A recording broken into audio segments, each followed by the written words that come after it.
can go from broccoli seed sprout to broccoli sprouts in just about 4 to 5 days using this method. First, you take your broccoli seed sprouts, then you put them in a container. This is about 1.5 tablespoons.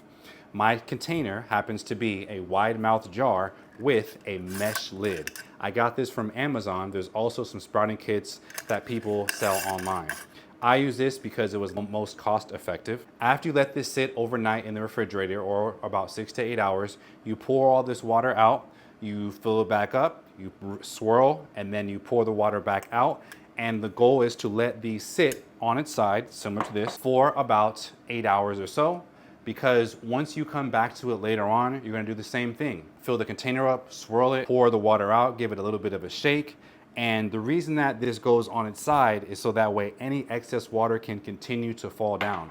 That's why I use this cup, because then the water gets right into here instead of on a counter. If you have my setup and your cup doesn't work for some reason, use a paper towel or two, or a dish towel, because it will run other places. So if you could do something like this, that would be great.